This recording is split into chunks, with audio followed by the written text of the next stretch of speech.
malai tala he fefine ko fefie fola te lai vi ka ko no ko lai vi atu ni he ko lai beta mi shopping center o hao o fengai ke set up ko telefone iPhone for pe ko lai ve Samsung ki lai ne tu pe fe tau e tau politiki ko ki mama ai weekend ka kata me politiki na kuta kusian ke foi video ali hai he hon ka ko ila wa me pe ko hoko I he anga ko tau nofo ka ko ilo e mama ko ali hai ka ko anga ye ko tau ke politiki o ikai ke tau politiki kuli mo politiki mo uli tama politiki mama dia ko si faufaua ia pita Lihai Lui ke me loto mamahi ngai mea nai hoko ka kanya ka koe lau kai foke me Movete tau international lo ka koe Ngaue a Valeary Puniani Movete ai tau Ptoa international lo me inu sila o tau taha alai ko hono fonua ko iai o ku fila ka mawa COVID-19 ha fito Pia ihe kumakai o se utumu ko toki ilo he ahoni ta ko Valeary Puniani ia o Lisiate Loto'ilaione mahala pe ku fele ngahi peesi loi kana kai kita honga ilo kana ilo pe ni to lai o se mama he kape mai ka lele ha como no ki tokoua ono ki te hina kape mai ka Akai ke ulea ko whalongolonga pe o se tumu hange ko mea pe me eke mama wahe me international me musila ai na woke aso e kita mo ana foto mo Michelle ko Michelle ka ke mawil hano ulungaanga o ku kovi ka ko hono toe ko nesai pe mo ana foto ka ko se kita heke holo ko se tumu o pia he me ko to as me ko mo pi veni mo e ngai po kalama kai ki te whalalau ke fefine ko ni pe ko Valeary ko de mama ba he mai ka nofo live kame ko ite asma live te mi al haka Lihai toi ka to maman ko to Lihai ya tha te tu Lihai na ta ko na nofo nofo mai na ngo full he up Lihai for what hani mena nofo ya ta was ilo ko to be ko ki ta la vale aki kono ki ulungaanga hange koe lau polepole Tonga High ko toke au ni Tonga High ki hange Lihai Lui hange fakamali'i apia ko maalunga koe ni he ulungaanga fieta ake kovi me politikili goliko kai ke ta wa ko me ia he ngai mea koe ni ke tau lea ke mo ni ke wi ta ilo ia nga koe ni tau nofo hange koe ni kai ke amana ki hata hai hame ape e hoko ko Lihai ku lea ke foke mo ni po ko tau te nofo fakaanga ki Lihai he ene mamahi he ene he hawa taha nofo ai Lihai ko mea koe na ko fou mai ai ko ina mahiki mai ai me taxis na ma station ya hi mama mi sia mane tau e fava mahiki mai ki Monterey na manofo he ni pena e kamata ai e tokoni e to ta ko to ate ke ai ha ni Ngaue ko ni ne tika ke ha ke kiba agency sia i California Ato kamata mai umea ko he valu mahala valu fitu valu hino kana mauhiki mai matou ki heni na mauhiki mai matou ki heni mako valu fa ki heni ki Monterey pena ki tokoni na kuna kamata ia e au hono fai ai agencies na ui agency ko caregivers on duty na a non-profit organization he ko hi na fima pe ke ma ngai Ngaue ngai mari ko ka sotia Ngaue domestic jobs ko elderly caregivers ko cleaning ko ironing ko agencies na ko na kamata aki na necesita okay necesita pe ya i he caregiver ke i California ke necesita pe ya he ko is a non-profit organization ko pe fe ma o hane Ngaue o ko kakulahi fo ke dai mini agencies mo o me ko pa na kai bi te fa e me ko ni mani me ta o ia e ua futupu ka I he tau hanga koen ke umea koen o hoke tai minina e o mai ka kai tola nofo ia te au ta au taha ko kumi Ngaue whaingani ko e ako ke lefa pālang ka mana o Ngaue te alo e ka kai koe ni o lau I au tala ko ha tala ko fie poto fie pālangi fie ha ka ko whena o tole au ni kuna o se mate taha na mate pe whangofulu ni mangofulu mate kansa, mate whafoki whainga ni oku. Tai ala sisi pia tokoto moe anga ke tau ni mangofulu o nangofulu ngai ahoni. Ka ko au ni ko ta bono no ni ko a eva takai holo pe ko au pe ni ko hanga tu ko ni ihe video ko te whailelei o ko kai ke ahano ko no pare pe ona ko te mo lelei ko te mo fia ma popo to family. Ka ko hanga te ngai me ko ko tai ni he tau te ke fa politikale hange ko ni ko to ki sio ha ke ane nai ke ki fan ki video a lose tau foi ko sio ha ke ko ke ki a lose me pele ha ke o ko fai he video ko fulolo ko sio pe ki konga pe atu ko ka ko hange ko la tai ni foki ko na ta para sia e tilila aki tau tolu to ta ko to pe pe ko ha me nai ho ko ka fule tala ba ma ke ka me na ta wa ngai tu pu ha ke ke ka hange ko la ngai o ngai ahoni o hanga pe e tai ha mai o Ngaue aki pe ka kai na wanga pe he ke na wanga pe he tau ta ma te Facebook o mai ki na tol pe ata ta noa ki na tau ta ma te na to motilila mo ne tangi tu pe hange ko la ko te sio ko ki kam ta sio ko he video hange ko ha hangai foi faiva hangai movie kai ke fakata'u hange ko lau ta wompe o sio pe aku tau pe heleva ko me pe na tan ke poto ka kai Tonga ya ka ki te Ngaue ha te taha pa te Ngaue ha te tolu afi pa te tuha ko ave ka fu fefine kape ka kai o mama ni fulipe mo te tua to ilo ko itau ilo ko me ko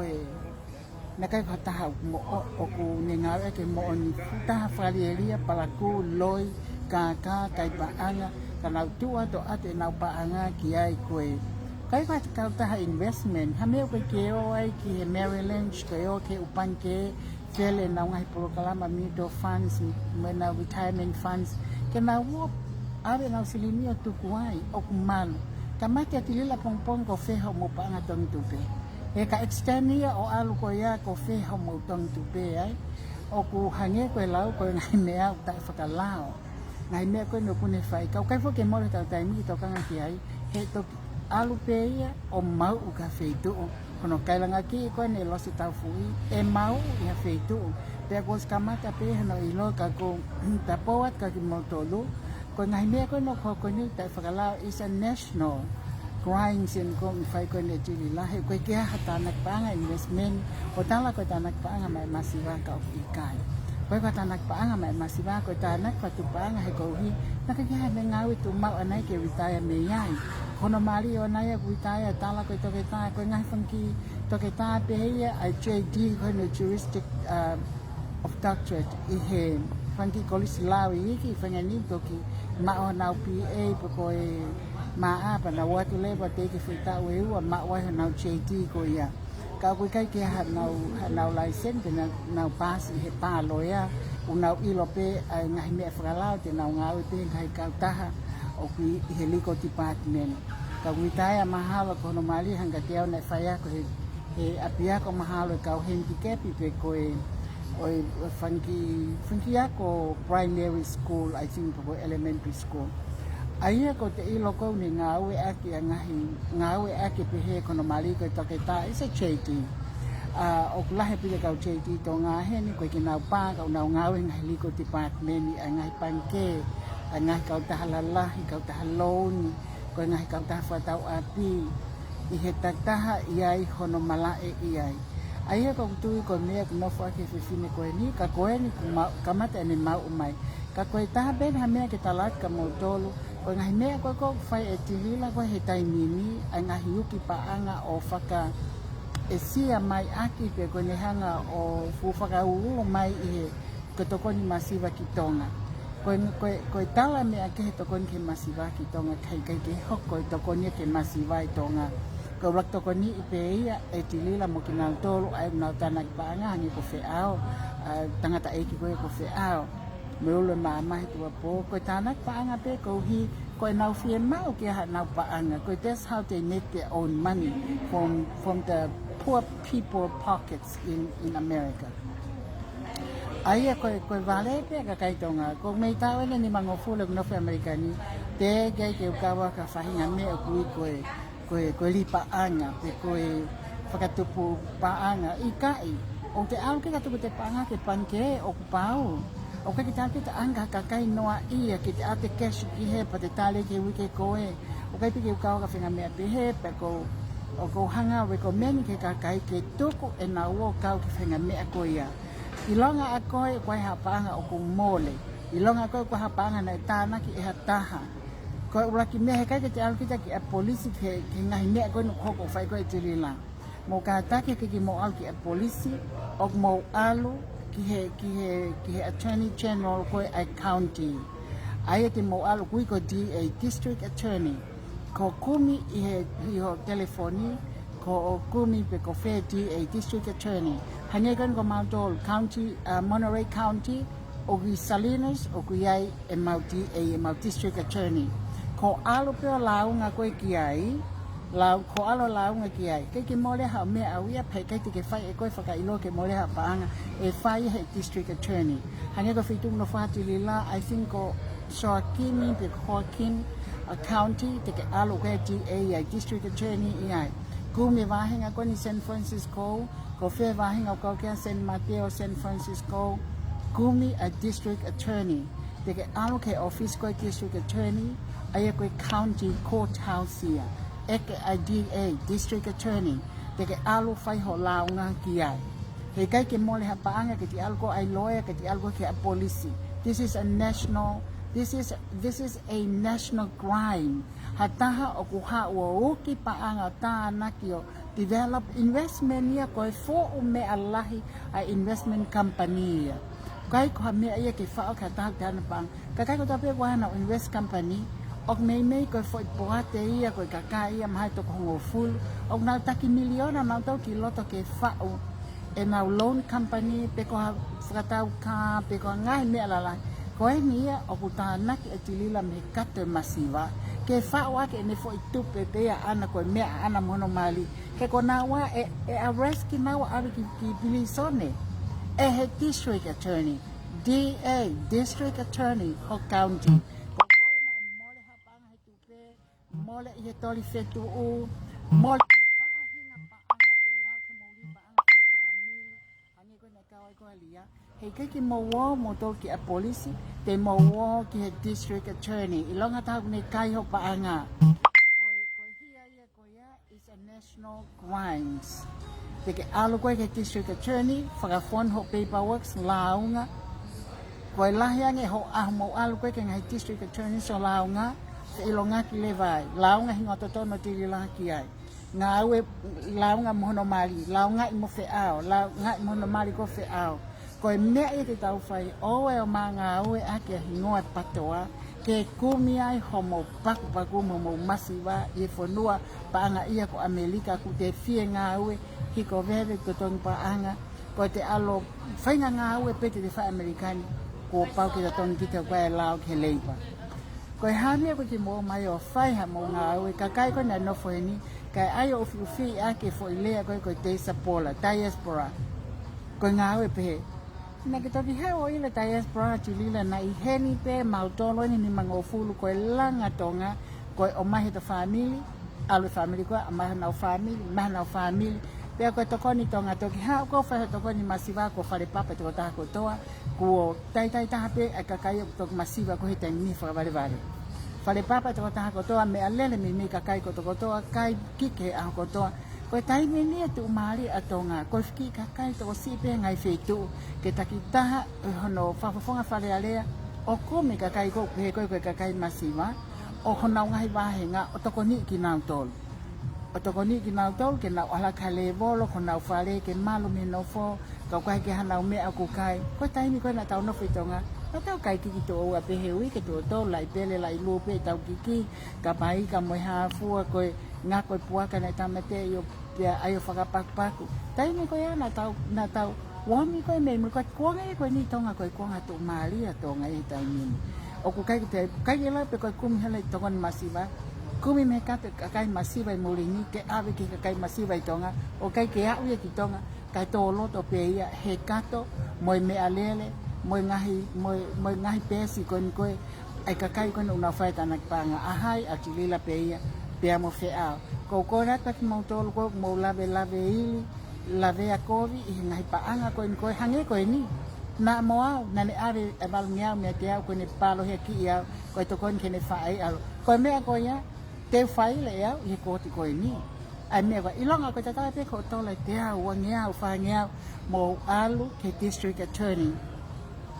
Ko advice ia ka mautolo ko he tai nini. Alu ke district attorney o whai le ai ha silini na tāna ke Tilila mea koe. Koe silini ko ia pakai kini te whakafoki mai. Ilonga na no paanga ia koe ka kini te whakafoki paanga ko ia. Alu ke district attorney whai le ai i ngoa Tilila, i ngoa hano mali, mohono tua sila. Koe waweanga ho mo whai le, ko ene puke po pula Tilila. Mo kakai ko na ko unau kau ke ngahi langa investment ta whakalao ko ni fonuan. Ko ia ko hinga pe ki lai ko ni ko ofat Lihai malof mai ko mataksian mo kwa i ho mataksian mo kwa i ho video ko ati ofa mawahe me te maua ke te ko mo loto fale mo kwa mo ki fanau. Ko noanga ta ofa vale kakai o mai kum hu fanga ko na tu o ato kape ki tau tolu ta aki ki tau tolu ngahi me aloi kai ngalo e tau ofa ya te na tolu. Ka hange ko lau tau politiki pe tu ke politiki kuli ka tau politiki pe mo tau tahatu he mo oni mo tau politiki formato ato ko ofa ta pika ka mo to ko ki live aku na hawa ke shopping center ko fix e ku iPhone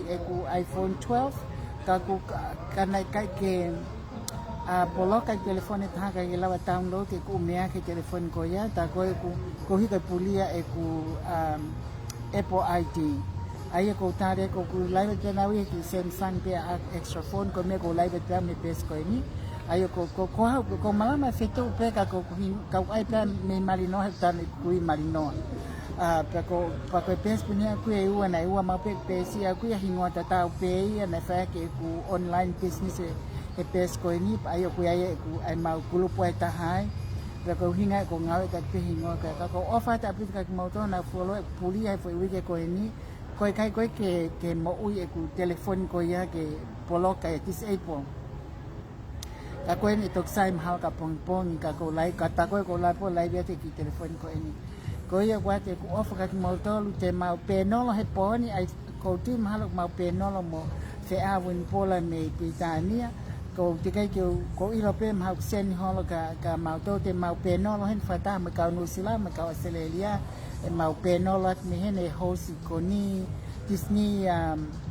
faka'osi ko ia tene hosi at mau penolo ko ni poni te ke mau fitala no ake na mama he weekend ka kato ka te tau penolo Lihai he poni fa manata tu kapano pe he ka lupe fonokalaf mo sinai check ki Australia santes la tu mo kinauto ai ke mo mai ke tau penolo mo fe awin pola mahal pe ku ta ka keske ka go pilope ko fe awin pola he poni te mau penolo at mihini pata hoko te wikau e Lihai e tau lahe tau kau penolo me kau whafofonga he wike koto ape ta whina pe ke tau lele kai ke wiloi ke mai tu hotau tu kunga he poni he ahoni he wike ni pe koe haka mea hoko ke patoa i Tonga na ko ilo pe kuna e whai ai negotiation a se misika pe mo e patoa ai ku ua foke patoa ai ko patoa se as pohiva mo patoa se misika pe mo ko tim patoa se asi pohiva ia mo ko te pule pana tu pe he ai pe ko ma pe he tai mini ko ngo patoa ia tu pe he ka kwangi ko lau te tau tu pe to he patoa ko ai ka fa fonga fale alea te tau tu wa ko patoa ko se as pohiva to ta pe ia pe mo saya pi kala o ku kai ki tau ma tau ke ko pe ka ta ki na te ke ate business ko ya ko tau ngata pe tau lia ki tau lai di pe mo tau penolo mo tau politiki ma ape ate ofa pe mo to ofa tu Lihai ofa ko hoa ofa tu mahal ko seliano pe ko na tol ko ni loto ka ju sio ko na hingoa ko sio pe na to ko asi olunga ate bo fa mama ka ki mo tol i e fia fine ka tu ka lai di ka finga ki wal ko ma bi sa pe ma mini ke pe ya mo fulu ka wa bia okay ofa tu e malo